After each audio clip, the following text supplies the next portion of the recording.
Hello friends, welcome to my channel. I am doctor Beena Sethi और आज हम बात करने जा रहे हैं कि प्रेगनेंसी के दौरान आमतौर पर लेडीज में कितना हीमोग्लोबिन होना चाहिए, उसको हम कैसे मेंटेन करें और हमें कब घबराने की ज़रूरत है और कब हमें टेंशन लेने की ज़रूरत नहीं है, और अगर ये कम है तो इसके क्या क्या कॉन्सिक्वेंसेस हो सकते हैं। तो आज हम हीमोग्लोबिन से रिलेटेड सारी जानकारी को इस वीडियो में आपके साथ शेयर करने वाले हैं। तो सबसे पहले हम ये देखते हैं कि जो एक हेल्दी पर्सन का, हेल्दी लेडी का अगर हम बात करें तो हीमोग्लोबिन कितना होना चाहिए। वो होना चाहिए 12 पॉइंट से ज़्यादा।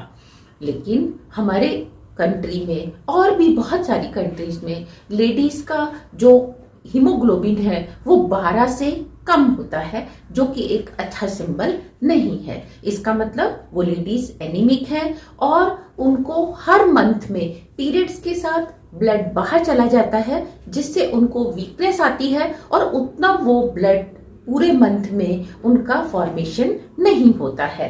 इससे उन्हें बहुत ज़्यादा प्रॉब्लम्स, थकान, वीकनेस, ये सब, इसके अलावा बहुत सारे इन्फेक्शन भी कई बार हो जाते हैं। तो उनकी बॉडी उसको फाइट करने के लिए तैयार नहीं होती। Same with pregnant lady.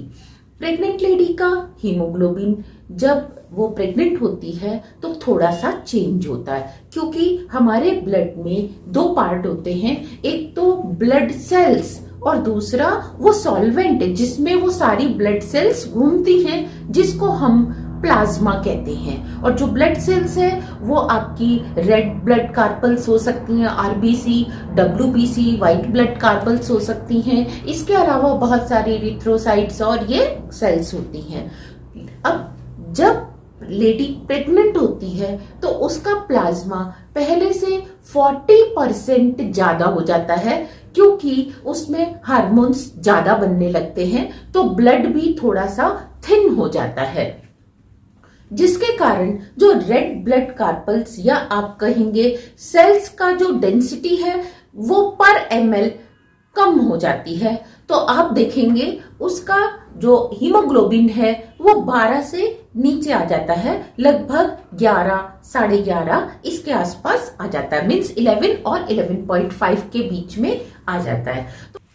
तो हमें ये देखना है कि अगर फर्स्ट ट्राइमेस्टर है तो आपका हीमोग्लोबिन 11 पॉइंट से ज्यादा होना चाहिए। तो इसको हम नॉर्मल मानते हैं, हमें इसको 12 से कंपेयर नहीं करना, क्योंकि वो तो एक नॉन प्रेग्नेंट हेल्दी लेडी का होता है। इसी तरीके से अगर हम बात करें सेकेंड सेमेस्टर की, तो सेकेंड सेमेस्टर या सेकेंड ट्राइमेस्टर जो आता है उसमें आप देखेंगे हीमोग्लोबिन का लेवल और कम हो जाता है, यानी कि वो 11 से भी कम होके 10 और 10.5 के रेंज में अगर आ रहा है तो हमें टेंशन लेने की जरूरत नहीं है। नो डाउट, अगर इससे अच्छा है तो वो तो अच्छा है ही, लेकिन अगर इतना है तो आपको टेंशन नहीं लेनी है। हाँ, अगर 10 से नीचे जा रहा है तो आपको डॉक्टर से बात करनी है, और डॉक्टर्स आपको जो भी मेडिसिन लिख के देते हैं, यानी कि सप्लीमेंट्स लिख के देते हैं, आपने वो लेनी है। और अगर डॉक्टर आपको सलाइन के थ्रू भी बात करते हैं तो आपने उसको मैंडेटरी लेना है। ऐसा नहीं कि आप इसको अवॉइड करें, नहीं। इसके बाद अगर जब थर्ड ट्राइमेस्टर आता है तो उस समय आप देखेंगे अगेन जो आपका HB है वो ज्यादा होना चाहिए। मीन्स 11 से हाई रेंज पे होना चाहिए। ऐसा क्यों? क्योंकि अब आपका बेबी बड़ा हो चुका है, उसको भी बहुत सारी ऑक्सीजन चाहिए, आपको भी बहुत सारी ऑक्सीजन चाहिए, और आपने अपनी बॉडी को रेडी रखना है डिलीवरी के लिए। क्योंकि ऐसा जरूरी नहीं है कि हर बार ही 9 मंथ के बाद डिलीवरी हो। कुछ केसेस में सब कुछ सही होने के बावजूद भी डिलीवरी पहले हो जाती है, कोई एक्सीडेंटल हो सकता है। तो हमें ऐसे में बेबी और मम्मी दोनों का ध्यान रखना है कि आपका बेबी भी हेल्दी रहे और आप भी एवरी टाइम आप डिलीवरी के लिए तैयार रहें, आपको ब्लड लॉस के कारण कोई ना दिक्कत ना हो। क्योंकि चाहे आपका सिजेरियन हो चाहे आपका नॉर्मल डिलीवरी हो, इतना तो आप सब जानते हैं कि ड्यूरिंग डिलीवरी जो ब्लड का लॉस है वो बहुत ज्यादा होता है।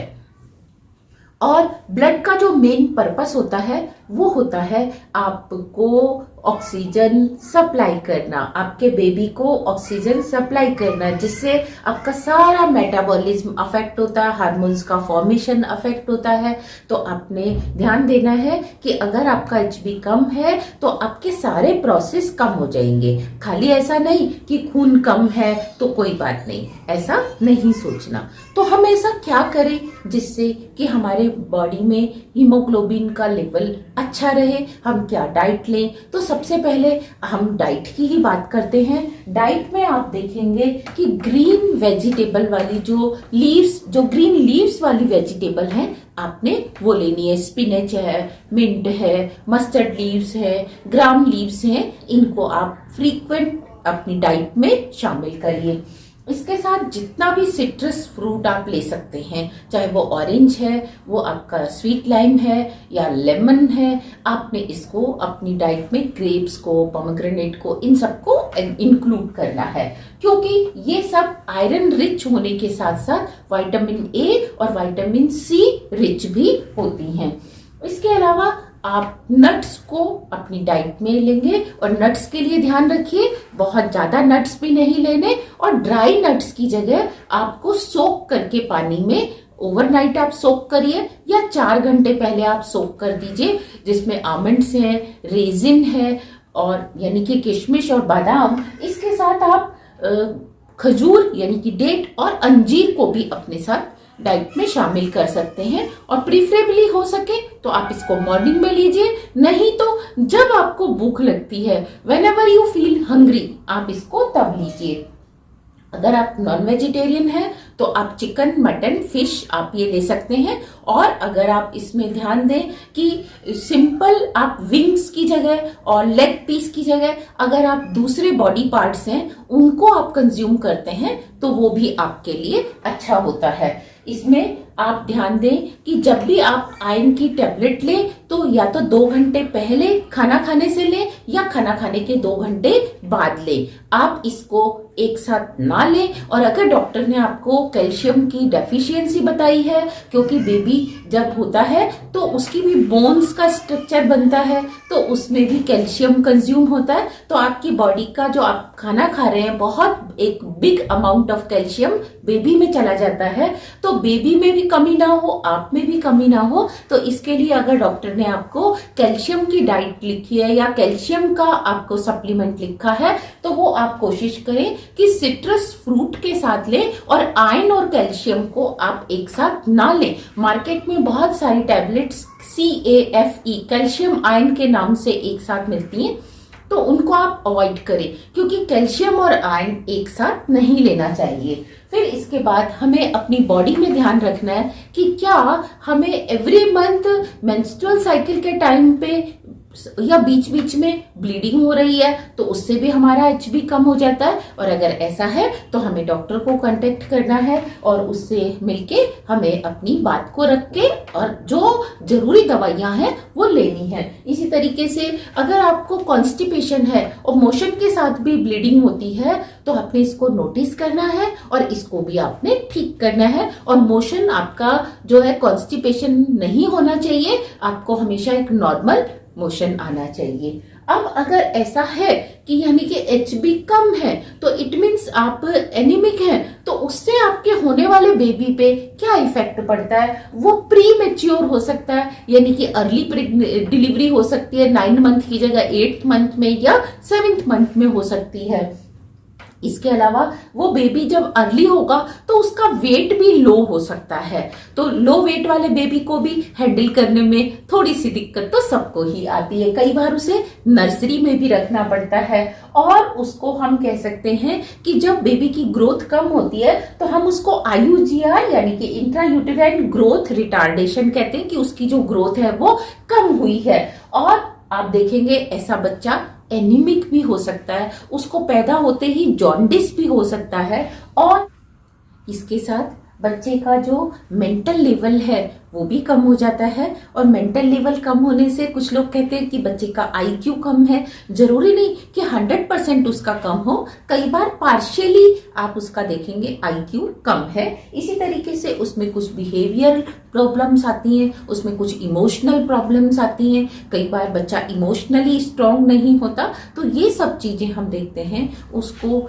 लो HB की वजह से ही होती हैं। अब हम देखेंगे कि बेबी के साथ साथ होने वाली मम्मी में क्या क्या प्रॉब्लम्स आ सकती हैं अगर HB लो है या मम्मी एनीमिक है।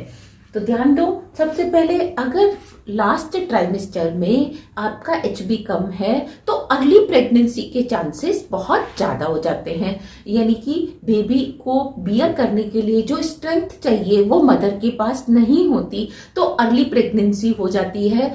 और जब लेबर पेन स्टार्ट होते हैं तो लेबर पेन को भी बियर करने की टेंडेंसी या उसकी स्ट्रेंथ मदर के पास नहीं होती, तो डॉक्टर को फिर सी सेक्शन ही करना पड़ता है। तो एक बहुत बड़ा रीजन है, अगर आप सी सेक्शन से बचना चाहते हैं तो आप अपना HB इम्प्रूव रखें, अपना डाइट स्टाइल अच्छा रखें।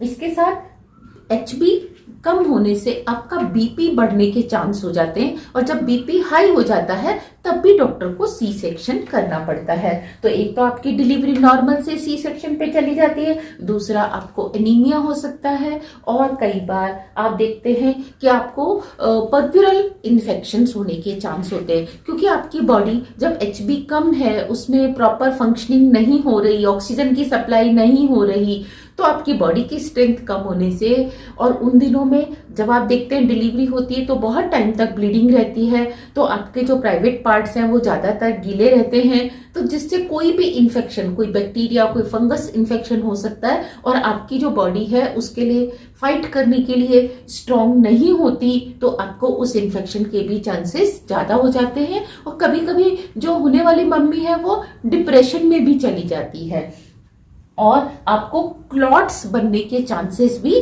ज़्यादा हो जाते हैं कि आपके ब्लड में ज़्यादा क्लॉट्स बन रहे हैं। तो ये सारी प्रॉब्लम्स आने वाली मम्मी को भी हो सकती हैं, और ये बेबी को भी हो सकती हैं, और इनको आप अपनी डाइट से और डॉक्टर की एडवाइस से आप इम्प्रूव कर सकते हैं। तो इस वीडियो में हमने देखा कि कैसे हम HB को कंट्रोल कर सकते हैं, इम्प्रूव कर सकते हैं, और HB से कम होने से बेबी को और मम्मी को क्या क्या प्रॉब्लम्स हो सकती हैं। If you have any query please right in my comment section. और जो मेरा नया चैनल है डॉक्टर बीना सेठी, आप उसको भी प्लीज लाइक करिए, सब्सक्राइब करें और शेयर करें। Thank you very much, all the very best.